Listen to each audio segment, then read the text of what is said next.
Right-wing podcaster Steve Bannon was very upset over Sean Hannity asking Trump if he wanted to be a dictator at the Fox News town hall, and things got really personal.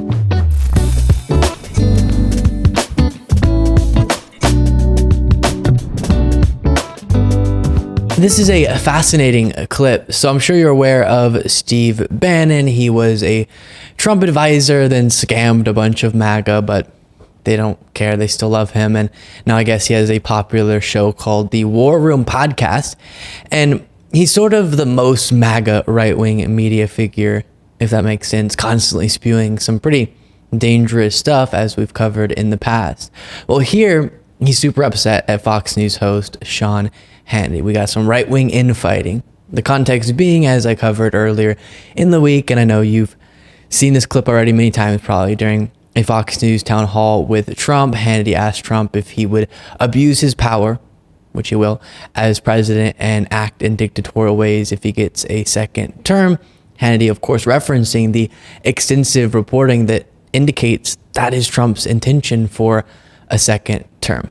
And before playing the Bannon clip, here's a reminder of how that went. But I want to be very, very clear on this. To be clear, do you in any way have any plans whatsoever, if reelected president, to abuse power, to break the law, to use the government to go after people? You mean like they're using right now? So, in the history of our country, I want to go back to this one issue, though, because the media has been focused on this and attacking you. Yeah. Under no circumstances, you are promising America tonight, you would never abuse power as retribution against anybody. except for day one. Except Look, what? he's going crazy. Except for day one. Meaning? I want to close the border, and I want to drill. That's drill, not that's drill. that's not No, no. that's not retribution. I'm going to be, you know, he keeps, we love this guy. He says, you're not going to be a dictator, are you? I said, no, other than day one. We're closing the border, and we're drilling. After that, I'm not a dictator, So obviously, if Trump won in 2024, he would try to govern as an authoritarian. I've gone through in detail how we know that in the past. But that response obviously caused a lot of people to freak out, rightfully so, including myself. And so Steve Bannon is not happy. And here was his message to Sean Hannity. And at the end, he sort of loses it. Murdoch's a moron. Murdoch so missed what happened in 15, 16. He was ordering nails to do this stuff. He came to the White House. He's not a bright guy. He's not a bright guy. He's kind of a nepo because his father they had money. The sons are the biggest morons in the world. Untethered with Ailes gone, this is truly a TV for stupid people. Sean Hannity actually thought he was helping Trump last night. Let me ask you a question. Will you be a dictator? Trump gives a full heckle. And here's what I love. The audience gets it. They're laughing. By the way, Sean, they're laughing at you. They're laughing at this stupid, ridiculous question. Of course, Trump's not a dictator. It's absurd. On the face of it, even to ask that question that Morning Joe and those guys can cut the clips on, shows you're an idiot.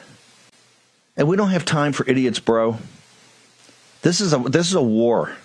Okay, this is a war. We don't have time for Sunshine Patriots in this nonsense. And don't carry the water for the Murdochs, and don't carry the water for the left. Water?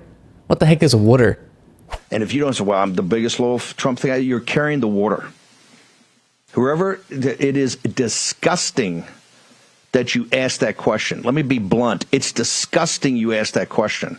But then when Trump heckles you, that's a heckle, bro. And when the audience has a belly laugh and they're laughing at you, you come back and ask it again? How dumb are you? This is absurd. This is real life. We're playing for keeps here, dude. We don't care about your $25 million contract. We're playing for keeps. This is war. And you're just not good enough, and you're just not smart enough. And I've been adamantly opposed since Murdoch is all they're doing is pushing Nikki Haley. They push Youngkin. They push DeSantis. It is the neoliberal neocon with Karl Rove and that whole crowd. And no, dude, but flipping a little bit in Laring and flipping a little bit. No, it's not good enough. We saw where you guys were. We saw where you guys were. We saw who got in the trenches, who helped the president turn this thing around. It's absurd. You're carrying the water for our enemies. Don't you get that? And don't you get it when the guy heckles you and the audience laughs in your face? Maybe that's the time to write down that number 2 pencil. Maybe I shouldn't go again and ask it again. He gave you a frickin' answer. And the audience backed him up in the answer. Full stop. That's all you need. Move on to the next thing. Obscene. An obscenity. He gave you a freaking answer. No, he didn't, Steve. I showed you the clip. Trump's first response was to start talking about how the radical left is actually doing all those things to him. That's not an answer. And that first answer is what Steve Bannon was saying was a fine answer. Then also, water. What are we talking about? What the heck is water? Sean, are you carrying water for somebody? The other thing just gushing out of that clip was a level of cope, the likes of which you rarely see. Come on, Trump nailed his response. The audience was on his side. It was a whole big joke. Everybody got it but you, Sean. He says he's going to be a dictator because he's obviously not. It's a joke. That's something politicians constantly joke about. Sean, you idiot. He gave you a freaking answer. And then it's crazy that even Sean Hannity, who's one of the biggest Trump bootlickers that there is not pro-Trump enough for a portion of MAGA. Bannon there saying he wasn't in the trenches or whatever with them fighting like Bannon was for Trump. And Sean's carrying water, I guess, for the radical left. I will say the idea that that was a stupid question is ridiculous. Regardless of if you're a pro-Trump interviewer, as Sean Hannity is or not, it's notable to ask a presidential candidate about a bunch of, just by itself, about a bunch of reporting indicating that that person plans on governing like an authoritarian. That's a really notable political event that justifies a question by itself. And Hannity obviously posed the question like he believed the reporting was ridiculous. Come on, just shut up all these stupid reports. And even that was a violation of loyalty to the dear leader, at least according to Steve Bannon. Now, one moment that was funny was this. On the face of it, even to ask that question that Morning Joe and those guys can cut the clips on, shows you're an idiot. He mentions Morning Joe, says that asking that question is giving them something to respond to, of course, Morning Joe being on MSNBC. Well, indeed, Bannon was correct. Joe Scarborough had something to say about that moment from Trump's town hall. Well, I mean, Willie, think about it. If any other politician in American history were asked the question, are you going to be a dictator? No. Donald Trump never answered it. He never answered it. And when he said, and I just want, there's a sickness. There is a sickness among, unfortunately, some of our fellow Americans regarding authoritarianism and totalitarianism. They want it because, Willie, when he promised that he would be a dictator on day one, he got applause. Our drilling, by the way, what a stupid thing to say. Drill, drill, drill. What a stupid thing to say. You can tell he doesn't even read the newspapers. And the people applauding that don't even read the newspapers. U.S. oil production. Yep. Record highs. We are drilling more and producing more oil, whether you like it or not. We are drilling more oil now than the Saudis. Getting more oil out of the ground than the Saudis, getting more oil out of the ground than Russia. What are you going to drill, your teeth? We're already doing it. But that just shows, Willie, how stupid he is. And I've got to say, people who applaud drill, drill, drill, how stupid they are, because that's what we're doing right now. In fact, Biden's administration, I know a lot of people on the left aren't going to like this, their presidency is seeing more oil production than any other presidency in U.S. history. And yet they applaud drill, drill, drill. They also could be victims of a cult-like personality. Well, listen, this is. By the way, it's not good for America. This is a personality cult. It's very bad for America. And make no mistake of it, a large chunk of those people in that audience cheering when Donald Trump said, I'll be a dictator on day one, well, they want that. That's what Steve Bannon was afraid of, I guess. Now, I said that the question is justified from Hannity because of a lot of reports that Trump intends on going full authoritarian if he gets a second term. But also, aside from just the fact that this is being discussed, if you're sitting across from a guy who attempted to block the peaceful transfer of power and install himself as the president, and there's a shot he could become president again, yeah, you should be pressing him on his authoritarian impulses as those sorts of actions come from. He's already proven he doesn't respect democracy and the rule of law.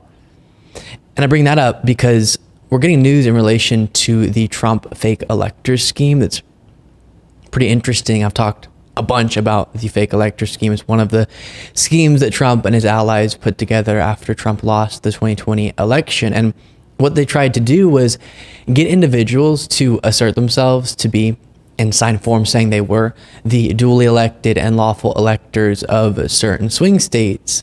And then they would vote for Trump. And they were hoping that they could get Mike Pence to fraudulently recognize those as the actual electors and then just declare Trump the winner of the election, despite obviously the actual lawful electoral college results. This would have been, they were attempting a non-military coup. They were trying to create a situation where one person won the election, but the other person held on to power. That's not democracy. That's what Trump and these fake electors were trying to do. Well, we know that Trump, of course, is being held accountable, hopefully, through his prosecutions, and that's all going on based on his various schemes to stay in power. The fake electors themselves are. Also, here's this being reported on by MyTouch. The Nevada Independent has confirmed that 6 Nevada Republicans, including the state party chair, have been indicted for participating in the fake elector scheme during the 2020 election in an attempt to boost Donald Trump and overturn the election results in Nevada. The 6 officials have been indicted on 2 felony charges, one for offering a false instrument for filing, and the second for uttering a forged instrument. The first is a Class C felony punishable by up to 5 years in prison, and the second is punishable by up to 4 years in Nevada prison. The charges also carry a mandatory minimum sentence of 1 year in state prison. In a statement released ahead of a press conference scheduled for later today, Attorney General Aaron Ford stated, quote, "When the efforts to undermine faith in our democracy began after the 2020 election, I made it clear that I would do everything in my power to defend the institutions of our nation and our state. We cannot allow attacks on democracy to go unchallenged. Today's indictments are the product of a long and thorough investigation, and as we pursue this prosecution, I'm confident that our judicial system will see justice done." So that's super good to see. You also have this news being reported on by CNN. This is the civil accountability side of things.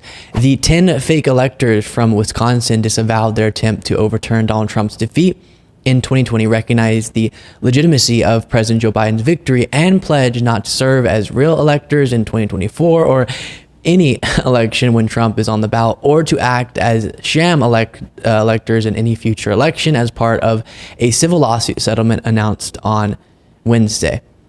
So yes, when Trump and his allies are currently being held legally accountable for their effort to disenfranchise millions of voters and overturn the results of a free and fair election, while Trump is planning to lock up his critics in a second term, shutting down media companies he doesn't like, among so many other things, the question should be asked, hey, you're wanting to be a dictator, aren't you? And that shouldn't upset Steve Bannon so much. Before we go, don't forget to become a member at LukeBeasleyShow.com/membership to get the daily bonus show Monday through Friday. Plus, follow me on Threads at Luke Beasley Official, Instagram at Luke Beasley Official, X at Luke P. Beasley, and sign up for the Beasley Brief, a daily morning newsletter that summarizes the previous day's events by going to LukeBeasleyShow.com/brief. And I'll talk to you all next time.